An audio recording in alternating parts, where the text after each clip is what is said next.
Okay, this is the final sequence of the first weekend of Chennai Storytelling Festival 2021.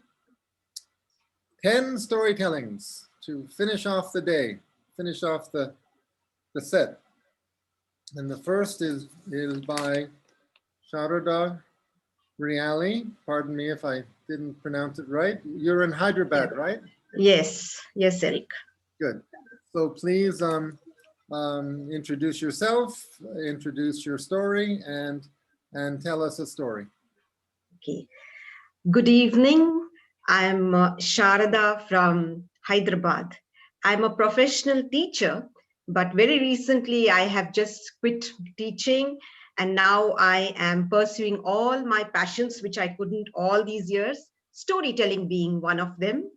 And I thank Eric for giving me this nice platform to share a story with you. And I'd like to thank Mrs. Lavanya Srinivas, who has introduced me to this world of storytelling. So today, my story is not a personal story, but it is a story which is very close to me. It is from Buddha's Tales. Buddha's Tales are written in the Pali language, and they have been rewritten by Karune Goda Piyatissa, and the stories have been told by Todd Anderson. The name of my story today is the King Banyan Deer.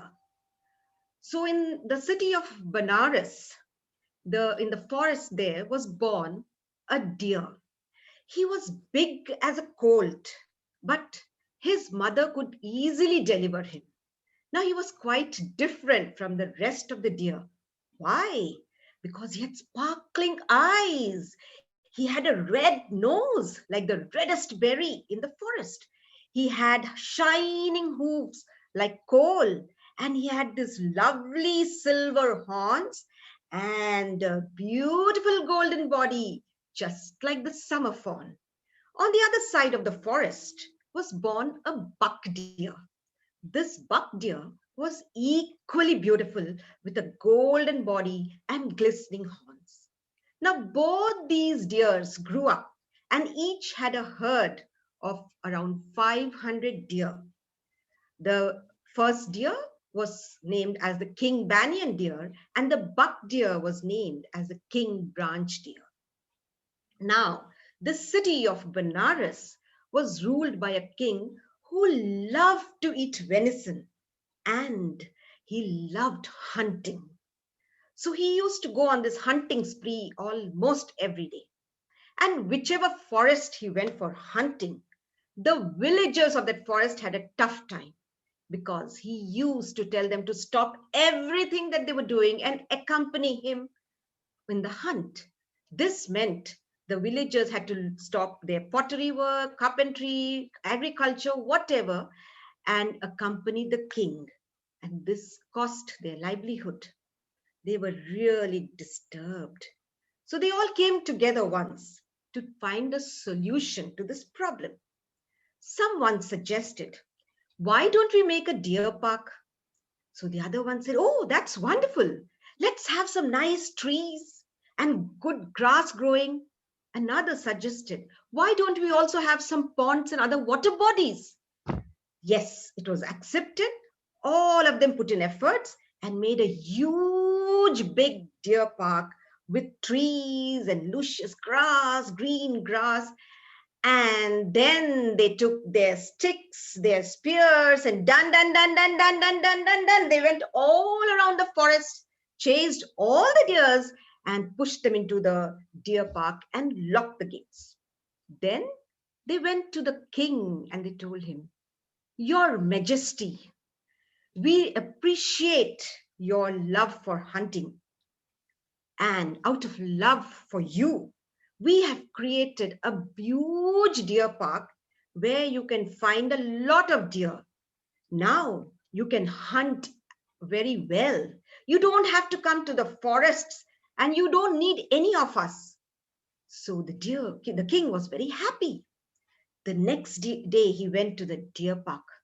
And when he reached the deer park, seeing those variety of deer, the various herds, he was filled with joy and thrilled.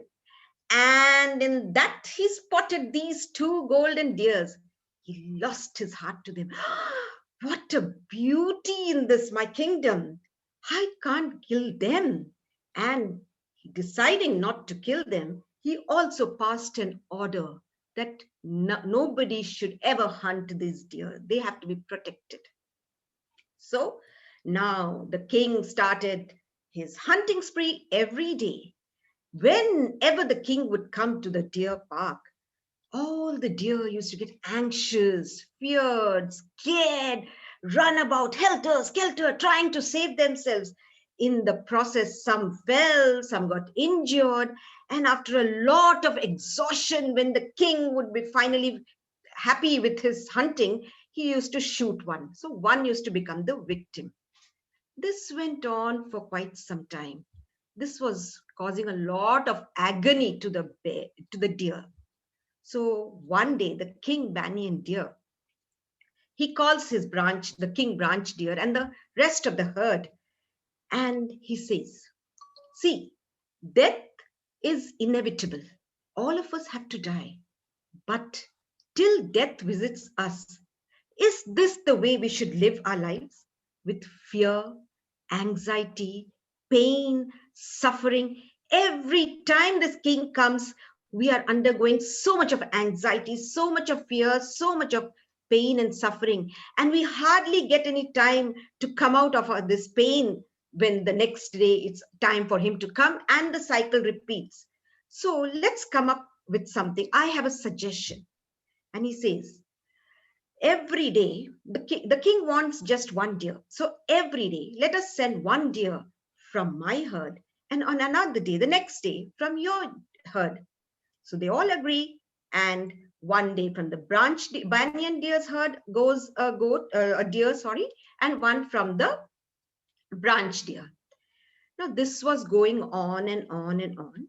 The king used to come hunting, and at times when the king could not come, his cook used to come and take the deer which was ready to be killed. One day, it was the turn of a pregnant doe. So she's from the branch deer herd. She went to the branch deer and she told the king, "My lord, I am pregnant and I am going to deliver a little baby. How can I get myself killed today? Please give me a date or a little more time." But this branch deer king was not in a mood to listen. He said, "No, no, no, no, no, no, no, no, no. I will not make any mid changes. It's your turn, your pregnancy, your baby is your headache. It's nothing to do with me. It's a rule. Get away." So she goes slowly, sadly, with a little bit of hope that probably the banyan king would help. So she goes to the king banyan deer and she tells him, "Your Majesty, I am pregnant and I am about to deliver a little one. How can I do this now that I should go to my death today? If I give birth, there will be two turns. And remember, when my baby is born and both of us go, each deer here will get another day to live in life." The banyan deer was really pained by her words, and he gently tells her, Go and rest, deliver your baby. I'll see what is to be done." Now, the banyan deer had no way, and he took a decision. What was it? When the cook came on that day to take the deer, he was shocked because this golden banyan deer was lying on the chopping block ready to be chopped. And it is believed that when he went to lay on the chopping block, there was silence all over the deer park, all over the world, even in the worlds which are not seen by us. And this cook goes running back to the king and he says, "Your Majesty, something very terrible has happened. You know what has happened? The deer you said should not be killed is lying ready to be killed." The king also comes and he tells the deer, "The banyan king deer, why are you here? I have spared you forever. You would never be killed. Why are you here?" The banyan deer has his head low and he says, the king of men, you see, it was the turn of the pregnant doe. And this is what she had to say. I assured her, but now, how could I do it to anybody else? Every other deer was living a life of peace today because it was not their turn. How could I ask some other deer to come and sacrifice their life? So, out of compassion and love for all of them, I am ready to sacrifice my life. Nothing else is the reason. So, the king was also so touched by the deer's words. And he tells the deer, okay, you will be spared, and so will the pregnant doe. Both of you will be spared. But the banyan deer, he doesn't lift his head. He still keeps his head low and he says, and what about the other deer in the park, my kith and kin? The king says, okay, I shall spare all of them. He still does not raise his head. He keeps it low and he says, what about the other four-footed animals? Should they not be moving freely around? Okay, even they shall be spared. Then he says, what about the birds who want to fly freely? They are scared of your bow and arrows. Okay, I shall spare all the birds. And then what about the fish who want to swim happily around? Okay, I'll spare all of them. And that's when he raises his head. He gets all the creatures in the kingdom spared from being hunted. And he tells the king, dear king, I will tell you a small secret to make your life a wholesome life. And he says, don't ever destroy life, because destroying life is not compassion. Taking what is not given to you is not generosity. And doing wrong is not loving and kindness. Speaking false is one of the worst.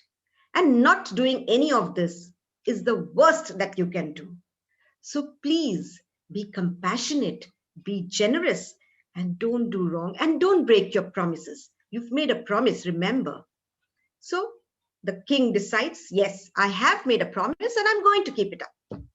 Now everybody is happy. All the animals are moving around freely, no fear, nothing. There's so much of love and happiness. But did this happiness last long?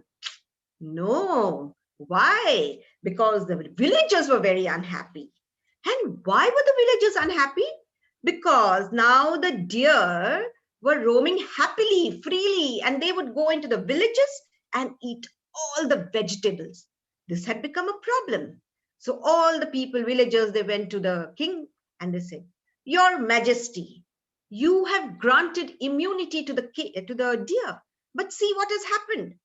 They are coming and eating everything up. So grant us permission. Let us kill a few deer. There'll be fear in the others and they will never come in. The king says, no, no, no, no, no, no, no. I cannot do this. I have made a promise and promises are not made to be broken. I have granted immunity and so shall it be. Now, the King Banyan deer had heard of all this. So he calls the herd of deer and he tells them, you can't take away something which is not meant for you. That is wrong. So you will not do this. And he had also advised the villagers, why don't you do one thing? Why don't you tie bunches of grass or other greens all around your houses so that when these deer come, they come and they eat those bunches. They are happy and your vegetables and your produce is safe. So the villagers had started, and it's believed that it's from that time that the growing of plant hedges around the houses in India started, which is prevalent even today.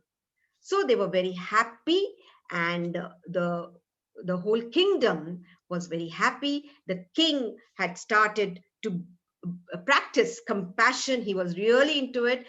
Compassion, generosity, loving, kindness, keeping up promises. Not only did he practice it, but he also saw to it that his subjects also put it to use in their daily life. And the banyan tree, the banyan deer grew well, grew old. The branch deer grew old. They all, they grew up happily. The whole kingdom was happy, and it became a great kingdom, because wherever there is compassion, there is greatness. Thank you.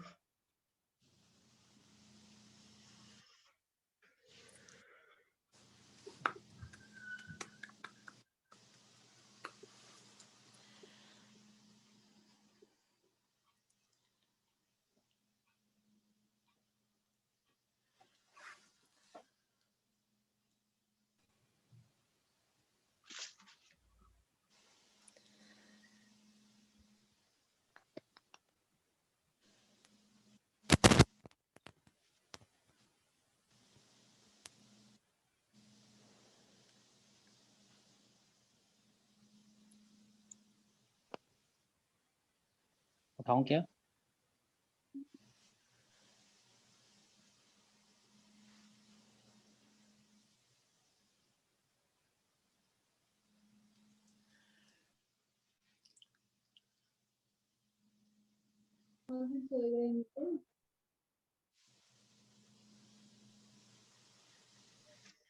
Thank you Eric very story. much.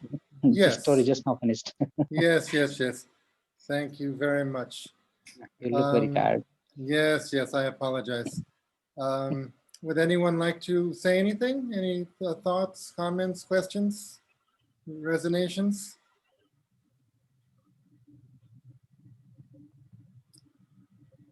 Well, okay. Sharada, what was your favorite thing about the story? Why did you choose it?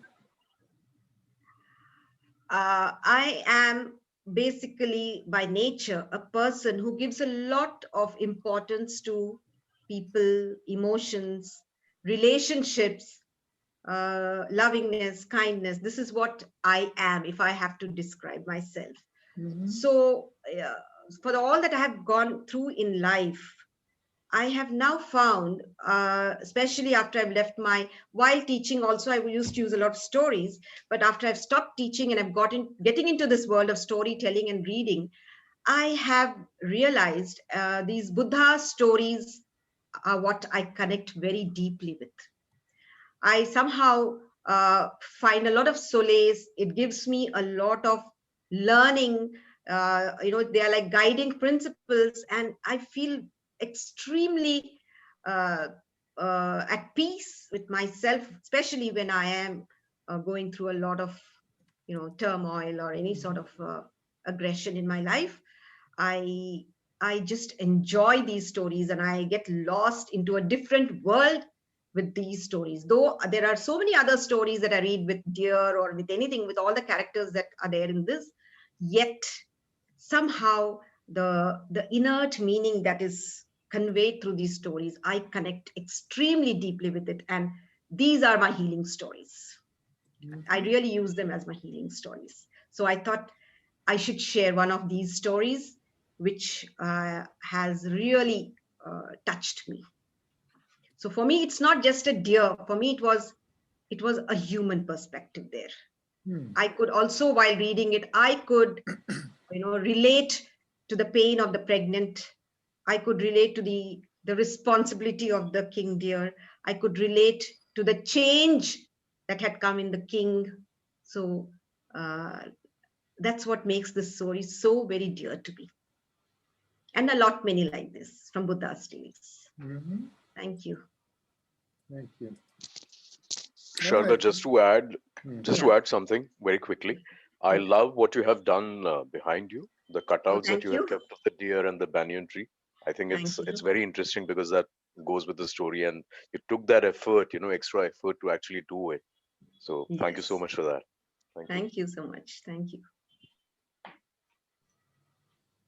It was a very well told story, Sharada. It was really nice. And coming from the teaching perspective, also, it showed how ecologically balanced the story came out to be, right? If at some point in time somebody would get to the question of what happens if there are too many deer, and I mean, the population of deer is overgrowing, then you address that also. You know, the Dear King addresses that also. It was very nice in that perspective too. So really nice, really enjoyed. Thank you for that perspective.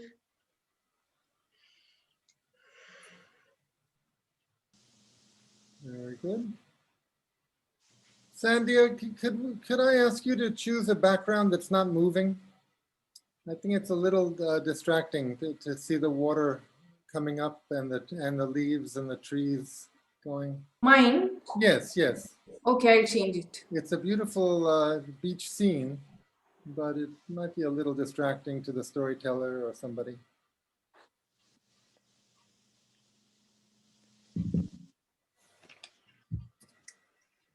Okay, let's